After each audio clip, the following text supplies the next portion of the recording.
doing out there today is Instructor Dan. Instructor Jim. And we're here with episode 4 of Chun Talk. So Jim, you can tell the fans out there what we're going to be doing today? Today we're going to be going over some hand techniques in the Wing Tsun system, which we call Pak Sao or Pak Da. And I'm basically going to break down the Lung Ting lineage way of how the Pak is introduced and then how it's applied in different variations and different situations. And same here for me, Moyat lineage. I'm gonna be breaking down when a new student comes in, a beginner, and break it down in the street applications as well as the classroom. So stay tuned. All right, so I'm Instructor Dan. So I'm gonna break down my lineage, which is a Moyat. The first thing we're gonna do when a student comes into our school, we're gonna go into a basic Wing Tsun stance here. And pretty much the Wing Tsun stance is just establishing a base for the new student. Jim's gonna play my student for now. Pak Sao, your hand's gonna be out in a ready position, and when he throws the punch, you pretty much just deflect him, deflect. So Pak Sao pretty much is slapping hand, but it's deflecting, protecting our center, right? Where we're using our palms to do it as well. And the target area, you pretty much wanna stay in between here. You don't want to stay too much towards the wrist because as a Wing Tsun practitioner, you'll probably attack or counter with the elbow. And if you go to the elbow right away, you might not can get the fist out the way in time. So you definitely want to just make sure you guys start slow and punch, punch, punch, Pak Sao, Pak Sao.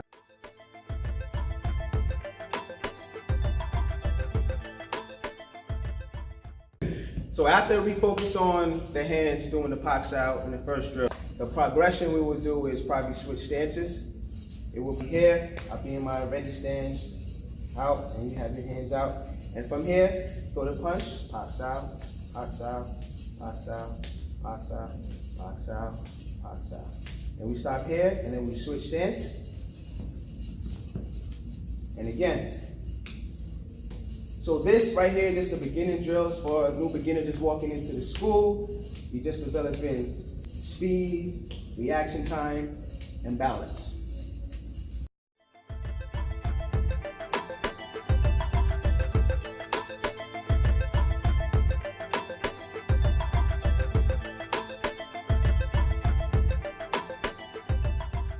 Now after the student begins the beginner drills of the Pak Sao, the foundation of it. Now we're going to go into Pak Da. So Pak Da pretty much is what? Pak Da is, well, Pak means to slap in Cantonese, or pretty much just to slap. Yeah. And Da means to hit, so it doesn't really mean to punch, it just means to hit. So Pak Da could be like Pak Palm, Pak Punch, Pak Chop. It's just the Pak and the hand attacking at the same time, versus one then two. Right, so how we begin, the same stance, Wing Tsun stance. We're going to just stand facing each other once again. And one of the drills that we probably make is when Jim throws 3 punches, 1, 2. The third one, we'll go into a Pak Da. And he throws it again, 1, 2, Pak Da.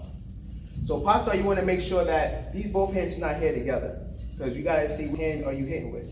Are you hitting with this hand or the hand with the fist? Obviously the hand with the fist. So you kind of want to exaggerate going forward, right? So again, 1, 2, Pak Da. Again, 1, 2, Pak Da. Again, 1, 2, Pak Da. Again, 1, 2, Pak Da. So we're going to get into Wing Tsun versus Wing Tsun. We get into our stance. Ready? Up. All right. One more time. And you come in. Yeah. We're going to get into some street applications of a Pak Da. So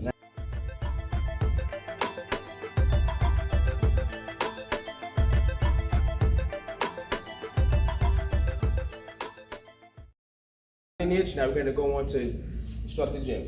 All right, so we're going to be going over the Lung Ting lineage, and the way we first introduce it to a student is we do a Wing Tsun on Wing Tsun stance, which is Man Sao Lu Sao with each other. So Dan sets his stance. All right, I set mine. We're both going to be here in Man Sao Lu Sao. All right, so since I'm going to be the one pocking, I put my right hand out because I want to use this first hand before I use the back one, right? So all I'm gonna do is step in, lock him right here, mid-arm, and punch over his wusao to jam him down. That way I don't have to worry about his arms coming up at me. Okay?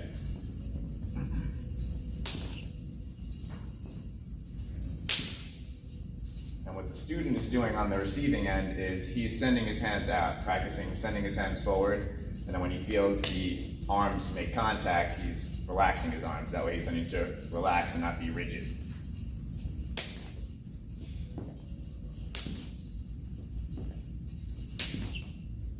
Okay, so after this, both students start getting comfortable with attacking with Pak Da. The student's going to learn how to counter with the same exact technique, Pak Da. So if Dan comes at me, he comes to trap me down, right? Yeah. Right? He's trapping this wusao, so what I want to do is turn as he poks me and get my hand to the outside. When he poks this hand, I'm letting it fold. That way I'm not fighting him. A lot of students, he comes in, they do this, and they're just rigid. You can't do Wing Chun that way. The body won't be flexible. You won't be able to adapt to what you feel. So as he comes in, I pak back, and then I da, punch.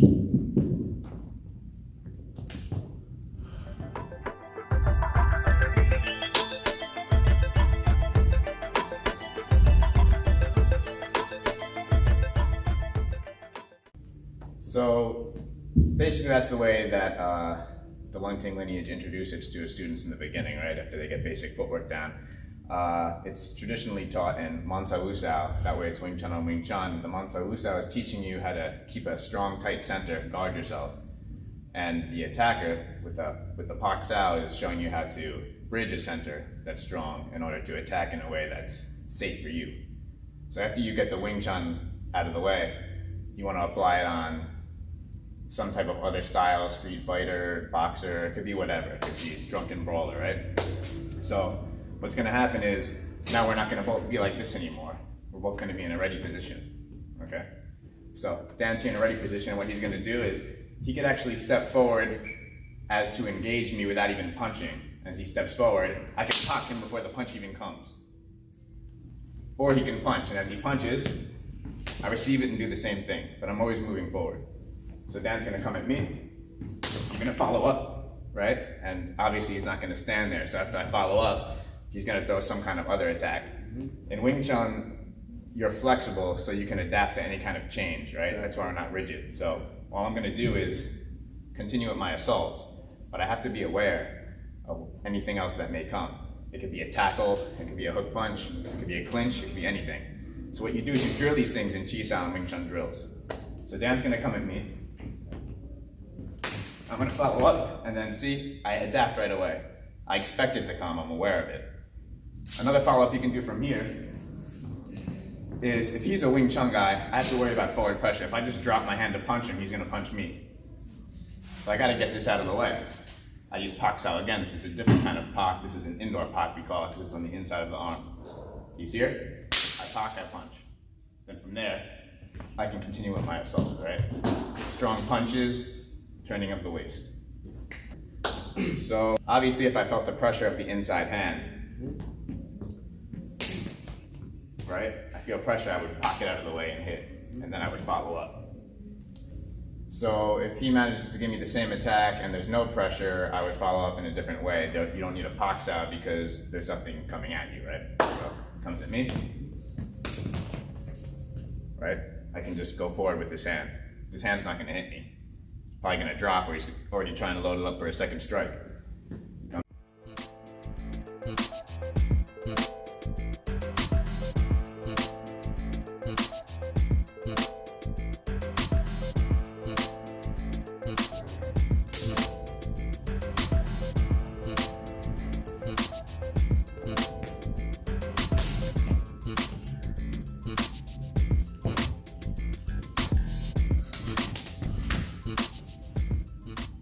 So you guys see the two different lineages of Wing Chun that we do, Lungting and Moyat, and you see how the progression of each step takes the beginner student once they walk into the classroom from beginner, intermediate to advanced. Jim? Ultimately, Pak Da is Pak Da, means the same thing for all lineages, but obviously certain ways that were passed down. A teacher believed that one way of teaching it was better than the other, and everything's up to debate. Everything's up for an opinion. Obviously, if it works, that's all that matters, right? So one thing that we both see on YouTube that kind of bothers us a little bit about Wing Chun is that a lot of times people are going to use it for a fight, but they're doing things like Mansa Wusa when they're fighting some kind of MMA guy, right? Wing Chun is, I was never taught that way, to use Wing Chun like that. Like I said, Mansa Wusa is against Mansa Wusa for another Wing Chun practitioner. It's how we train with each other to train Wing Chun solely, right? When we're combating someone else, we don't see boxer or wrestler or any style, we just see shapes.